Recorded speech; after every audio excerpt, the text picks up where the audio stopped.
Hey guys, this is Edil. Welcome to my channel. So, super இருக்கீங்கன்னு நினைக்கிறேன். So இன்றைக்கி வந்து ஒரு முக்கியமான வீடியோ தான் பார்க்க போகிறோம். ஏன்னா வந்து ரொம்ப நாளாக பேச்சுவார்த்தை போயிட்டு இருந்தது வந்து இப்போ கன்ஃபார்ம் பண்ணியிருக்காங்க. லைக் May 25th வந்து வீசா அப்டேட்ஸ் கொடுத்துருக்காங்க. ஸ்டூடெண்ட் வீசா ப்ளஸ் டிஃபரன்ஸ்க்கு என்னென்ன வீசா ரூல்ஸ்ன்றது அப்டேட் பண்ணியிருக்காங்க. ஸோ எல்லாருக்கும் தெரிஞ்சிருக்கும்னு நினைக்கிறேன். ஸோ அதை பற்றி அந்த வீடியோவில் பார்க்க போகிறோம். இது எப்படின்னா வந்து ஒரு குட் நியூஸ்னு சொல்ல முடியாது, பேட் நியூஸ்னு சொல்ல முடியாது, ஒரு மாடரேட்டான நியூஸ் தான். பட் வந்து ரொம்ப நாள் எதிர்பார்த்தது இவ்வளோ நாள் கேப் கொடுத்து இப்போ தான் கன்ஃபார்ம் பண்ணியிருக்காங்க. ஸோ அண்ட் இது வந்து இப்போ உடனேவும் வந்து இப்போது அவங்க கொண்டு வர போகிறதில்ல, இது கொஞ்சம் இன்னும் டைம் ஆகும்.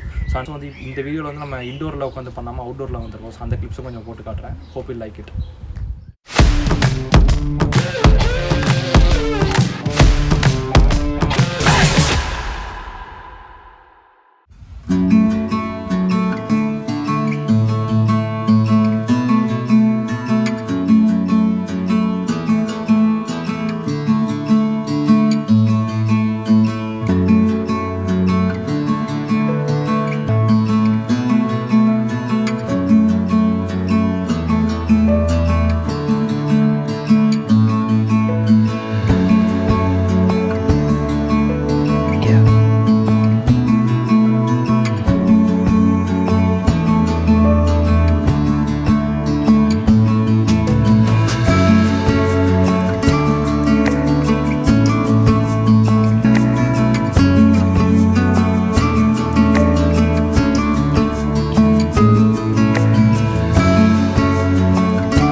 ஸோ இந்த அப்டேட் வந்து எப்படின்னா April 2023 வந்துருச்சு. அப்படின்னா மினிமம் வேஜஸ்லாம் வந்து இப்போ கொஞ்சம் இன்க்ரீஸ் பண்ணியிருக்காங்க. மினிமம் வேஜஸ் எப்படின்னா ஏஜ் ஃபேக்டர் வைஸில் வந்து இங்கே ஒரு பர் ஹவருக்கு வந்து எவ்வளோ ஒருத்தருக்கு கிடைக்கும் அப்படின்ற மாதிரி மினிமம் வேஜஸ்லாம் வந்து செட் பண்ணி வச்சுருப்பாங்க. ஸோ 23 and above வந்து எப்படின்னா லாஸ்ட் இயர் 2022 ஏப்ரலில் வந்து £9.50 கிட்ட கொண்டு வந்தாங்க. இந்த இயர் வந்து 10.40 கிட்ட இன்க்ரீஸ் பண்ணியிருக்காங்க. அண்ட் 21 to 22க்கு வந்து எப்படின்னா 10.18 கிட்ட இன்க்ரீஸ் பண்ணியிருக்காங்க. அண்ட் 18 ஏஜில் இருக்கிறவங்களுக்குலாம் வந்து 7.42 அந்த ரேஞ்சில் வந்து இன்க்ரீஸ் பண்ணியிருக்காங்க. அப்புறம் 18 இல்லை அப்புறமேட்டு அப்ரெண்டிஸ் பண்ணுறவங்களுக்கு வந்து 5.48 வரைக்கும் இன்க்ரீஸ் பண்ணியிருக்காங்க. ஸோ இது வந்து எப்படின்னா இயர்லி மாறும். ஏப்ரல் அப்போ மட்டும் வந்து வேஜஸ் மினிமம் வேஜஸ் அப்படின்றது இந்த கண்ட்ரியில் பர் ஹவருக்கு இவ்வளோ தான் வேஜஸ் மினிமம் வேஜஸ் இருக்கணும், இந்த ஏஜ் கேட்டகரின்னு மாதிரி அப்டேட் பண்ணிட்டே இருப்பாங்க. ஸோ இது வந்து லாஸ்ட் ஏப்ரலில் வந்துச்சு. ஸோ அதையுமே இந்த வீடியோவில் சொல்கிறேன். ஸோ ஃபஸ்ட் அப்டேட் என்ன கொடுத்துருக்காங்க அப்படின்னா வந்து இது வந்து May 25th வந்த அப்டேட் வந்து இப்போ முன்னாடி வேஜஸ் பார்த்தது வந்து ஏப்ரல் வந்தது. இது வந்து இப்போ 2 days பிஃபோர் என்ன அப்டேட் வந்துருக்கு வீசாவை பொறுத்து அப்படின்னா வந்து போஸ்ட் கிராஜுவேட் ஸ்டூடெண்ட்ஸ் யாரெல்லாம் பண்ணுறாங்களோ ஸோ அவங்களாம் முன்னாடி வந்து எப்படின்னா டிஃபரன்ஸ் கூட்டு வர மாதிரி இருக்குது. இப்போ பேரண்ட்ஸோ இல்லை சில்ட்ரனோ இல்லை ஸ்பௌஸோ வந்து இந்தியாவிலேருந்து UK கூட்டு வர மாதிரி இருந்துச்சு. பட் இப்போ அப்படி இல்லை. PG which is designed as research program. So research program அந்த மாதிரி போஸ்ட் கிராஜுவேட்ஸ் கோர்சஸ் எடுக்கிறவங்க மட்டும்தான் அவங்களோட டிஃபரன்ஸ் இங்கே கூட்டு வர முடியும். பட் மிச்ச இந்த ஷார்ட் டேர்மில் பண்ணுற PG ப்ரோக்ராம் இல்லை வந்து மாஸ்டர்ஸ் பண்ணுறவங்க இல்லை 1 year ப்ரோக்ராம், ஸோ இவங்களாம் வந்து டிஃபரன்ஸை கூட்டு வர முடியாது. இப்போது இது வந்து ஒரு புது அப்டேட் வந்து May 25th கொடுத்துருக்காங்க.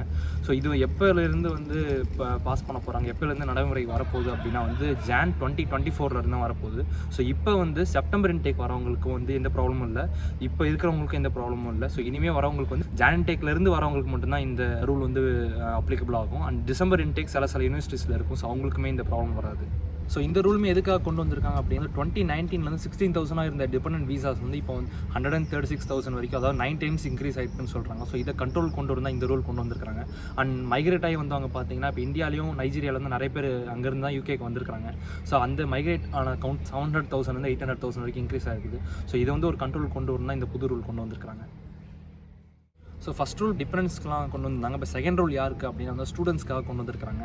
ஸோ இப்போ நிறைய பேர் வந்து போஸ்ட் கிராஜுவேட் பண்ண வராங்க. ஸோ பண்ண வந்துட்டு கோர்ஸ் கம்ப்ளீட் ஆகிறதுக்கு முன்னாடியே வந்து அவங்களோட ஸ்டூடெண்ட் வீசாஸ் வந்து ஒர்க் வீசாவுக்கு மாற்றிக்கிறாங்க.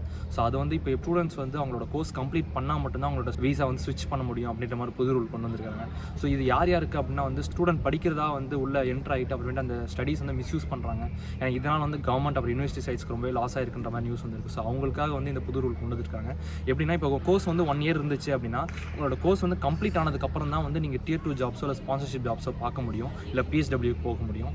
இன் பிட்வீன் அந்த கோர்ஸ் கம்ப்ளீட் ஆகிறதுக்கு முன்னாடியே வந்து உங்களோட வீசாஸ் வந்து நடுவில் ஒர்க் வீசாவுக்கு மாற்ற முடியாது. ஸோ அதுதான் வந்து இப்போ செகண்ட் ரூலாக கொண்டு வந்துருக்காங்க. இதுவுமே வந்து எப்போ வருதுன்னா Jan 2024 தான் இதுவுமே வருது. ஸோ தேர்ட் அப்டேட் என்ன அப்படின்னா வந்து இது வந்து ஒரு குட் நியூஸ்னு கூட சொல்லலாம். மாஸ்டர்ஸ் பண்ண வரவங்களுக்கு வந்து போஸ்ட் ஸ்டடி ஒர்க் வீசா, அதாவது 2 இயர்ஸ் இருந்துச்சு. இப்போ 1 இயர் பண்ண வராங்க அப்படின்னா நெக்ஸ்ட் 2 இயர்ஸ் வந்து போஸ்ட் ஸ்டடி ஒர்க் கிராஜுவேட் வீசான்ற மாதிரி கொடுத்துட்டு இருந்தாங்க. அது வந்து ஷார்ட் பண்ணலாமான்ற மாதிரி பேச்சு போயிட்டு இருந்துச்சு. 6 மந்த்ஸ்க்கு ஷார்ட் பண்ணலாமான்ற மாதிரி பேச்சு போயிட்டு இருந்துச்சு. பட் அதுவுமே வந்து இப்போ எந்த சேஞ்சஸும் இல்லாமல் மறுபடியும் 2 இயர்ஸ்க்கு கொடுக்குறாங்க. இது வந்து எப்படின்னா வந்து இப்போ நீங்கள் மாஸ்டர்ஸ் இங்கே பண்ண வரீங்க அப்படின்னா நெக்ஸ்ட் 2 இயர்ஸ்க்கு வந்து உங்களுக்கு டைம் கொடுப்பாங்க. எப்படின்னா நீங்கள் Tier 2 ஜாப்ஸ் இல்லை ஸ்பான்சர்ஷிப் ஜாப்ஸ் எதுவும் பார்க்குறதா அப்படின்னா பார்த்து நீங்கள் தேடிக்கிறதுக்கு மாதிரி டைம் கொடுப்பாங்க. அது வந்து எப்படின்னா 2 இயர்ஸ்க்கு இருந்தது வந்து அப்படியே 2 இயர்ஸ்க்கு தான் இருக்குது. ஸோ நெக்ஸ்ட் அப்டேட் என்ன அப்படின்னா வந்து நிறையா வந்து ஃபேக் ஏஜென்சிஸ் இருக்கிறாங்களா, ஸோ அவங்க வந்து இமிகிரேஷனை செல் பண்ணுறாங்க அப்படின்ற மாதிரி இன்னொரு நியூஸ் வந்துருக்கு. ஸோ அவங்களெலாம் பார்த்து ஆக்ஷன் எடுக்கிறதா சொல்லிட்டு இருக்காங்க. ஸோ ஸ்டூடெண்ட்ஸாக அங்கேருந்து வரவங்க வந்து கன்சல்டன்சியை கொஞ்சம் பார்த்து சூஸ் பண்ணுங்கள். ஏஜென்சி மூலிமா வரவங்க வந்து கொஞ்சம் பார்த்து கன்சல்டன்சி சூஸ் பண்ணுங்கள். நியூ ஸ்டார்ட் அப் பண்ண ஏஜென்சியெலாம் வந்து நீங்கள் சூஸ் பண்ணாமல் நல்ல எக்ஸ்பீரியன்ஸ் இருக்கிற ஏஜென்சியை மட்டும் பார்த்து கொஞ்சம் சூஸ் பண்ணுங்கள். ஸோ அடுத்த அப்டேட் என்ன அப்படின்னா வந்து இப்போ அங்கே இந்தியாவிலேருந்து UK வரவங்க வந்து ப்ரூஃப் ஆஃப் ஃபண்ட் அப்படின்னு வந்து ஒரு அமௌண்ட் வந்து அவங்க அக்கௌண்ட்டில் வச்சு காட்டணும். 28 டேஸ்க்கு வந்து வச்சு காட்டணும். நான் கூட நிறைய வீடியோஸை சொல்லியிருப்பேன். 20 டேஸ்க்கு வந்து இவ்வளோ இன்சைட் லண்டனில் வந்து ஒரு அமௌண்ட் இருக்கும், அவுட் சைட் லண்டனுக்கு வந்து ஒரு அமௌண்ட் வந்து மந்த்லி வந்து இவ்வளோ இருக்கணுன்ற மாதிரி லிவிங் காஸ்ட்க்கு நம்ம காட்டணும். ஸோ அந்த அமௌண்ட் வந்து இப்போ மறுபடியும் இன்க்ரீஸ் பண்ண போகிறாங்க அப்படின்ற மாதிரி ஒரு பேச்சு போயிட்டுருக்கு. ஏன்னா இப்போ வந்து எவ்வளோன்னு தெரியல. நான் வந்த டைமில் வந்து 1019 கிட்ட இருந்துச்சு பர் மந்த்துக்கு. ஸோ இப்போ வந்து எப்படியும் கொஞ்சம் இன்க்ரீஸ் ஆகிருக்கும். ஸோ இனிமேல் வரும் நாட்களில் வந்து கண்டிப்பாக இன்க்ரீஸ் பண்ணுவாங்கன்னு சொல்லியிருக்காங்க. ஸோ அதுவுமே வந்து என்ன அமௌண்ட்டுன்னு சொல்லலை, பட் அதுவுமே ரிவைஸ் பண்ணி கண்டிப்பாக சொல்கிறதா சொல்லியிருக்காங்க. ஸோ இந்த எல்லா அப்டேட்டுமே வந்து புரிஞ்சிருக்குன்னு நினைக்கிறேன். ஸோ இது எல்லாருக்குமே குட் நியூஸ் கிடையாது. சில பேருக்கு பேட் நியூஸ், சில பேருக்கு குட் நியூஸ். எப்படின்னா வந்து செப்டம்பர் இன்டேக், டிசம்பர் இன்டேக் வரவங்களுக்கு வந்து இது குட் நியூஸ்னே சொல்லலாம். ஏன்னா இது வந்து எப்போலேருந்து நமக்கு அப்ளிகபிள் ஆகும் அப்படின்னா வந்து Jan 2024 தான் இந்த ரூல்ஸ்லாம் கொண்டு வர போகிறாங்க. ஸோ இப்போ செப்டம்பர் இன்டேக்கு பிளான் பண்ணியிருக்கிறவங்க கொஞ்சம் சீக்கிரமே வந்து நல்லாயிருக்கும். அப்புறம் டிபெண்டன்ஸாக கூட்டு வரவங்களுமே வந்து இப்போ இந்த டிசம்பருக்குள்ளேயே கூட்டு வரதுக்கு எந்த ப்ராப்ளமும் வராது. நெக்ஸ்ட் Jan 2024 கூட்டு வரவங்களுக்கு மட்டும்தான் இந்த ப்ராப்ளம்ஸ்லாம் வரும். ஸோ அது அப்போ தான் ரூல்லே வந்து UK வரவங்களுக்கு அப்ளிகபிள் ஆகும். இப்போ அப்ளிகபிள் ஆகாது. அது மட்டும் இல்லாமல் வந்து இந்த ப்ரூஃப் ஆஃப் ஃபண்ட் சொன்ன மாதிரியுமே அதுவுமே வந்து இன்னும் சொல்லலை. அது சொல்லும் போது இன்னும் வர நாட்களில் சொன்னாங்க அப்படின்னா வந்து நான் அதிகமாக ஒரு வீடியோ போடுறேன். இன்னும் விசா அப்டேட்ஸ் பற்றி வீடியோஸ் போடுறேன். ஸோ அதுவுமே வந்து இப்போ உடனே சொல்லலை. பட் வர இன்டேக்ஸ் வரவங்களுக்கு மட்டும் ப்ரூஃப் ஆஃப் ஃபண்ட் இன்க்ரீஸ் ஆகும்னு சொல்லியிருக்காங்க. அண்ட் ப்ரூஃப் ஆஃப் ஃபண்ட் மட்டும் கிடையாது. ஸோ இப்போ இங்கே UKலையுமே பார்த்தீங்கன்னா வந்து இயர்லி மினிமம் வேஜஸ் வந்து இன்க்ரீஸ் பண்ணிட்டு தான் இருப்பாங்க. எல்லா இயர் ஏப்ரலுமே வந்து இன்க்ரீஸ் பண்ணுவாங்க. இப்போ லாஸ்ட் இயர் பார்த்தீங்க அப்படின்னா 950 இருந்தது. இப்போ 23 அண்ட் ஏஜ் அபோவ் வரவங்களுக்கு வந்து எவ்வளோ மினிமம் வேஜஸ் பர் அவருக்கு வந்து 10.42 கிட்ட இன்க்ரீஸ் பண்ணியிருக்காங்க. ஸோ இது வந்து இயர்லி நமக்கு மாறும். ஸோ அதே மாதிரி லிவிங் காஸ்ட்டுமே கொஞ்சம் மாறும். ஸோ அதுக்கேற்ற மாதிரி நீங்கள் பிளான் பண்ணிட்டு வாங்க. ஸோ இந்த வீடியோ ரொம்ப யூஸ்ஃபுல்லாக இருக்குன்னு நினைக்கிறேன். இனிமேல் ஏதோ வீசா அப்டேட்ஸ் வந்துச்சுன்னா அதுவுமே நான் வீடியோ போடுறேன். அண்ட் ஆல்சோ வந்து உங்களுக்கு எதுவும் குவரிஸ் இருந்துச்சு, கொஸ்டின்ஸ் இருந்துச்சு, இமிகிரேஷன் இல்லை வேறு எதுவும் டவுட்ஸ் இருந்துச்சு அப்படின்னா, கோர்ஸ் ரிலேட்டட் டவுட்ஸ் இருந்துச்சு அப்படின்னா என்னோட Instagram லிங்க் வந்து கீழே டிஸ்கிரிப்ஷனில் கொடுக்குறேன். ஸோ டெக்ஸ்ட் பண்ணுங்கள். So kindly like, share and subscribe. See you in the next video.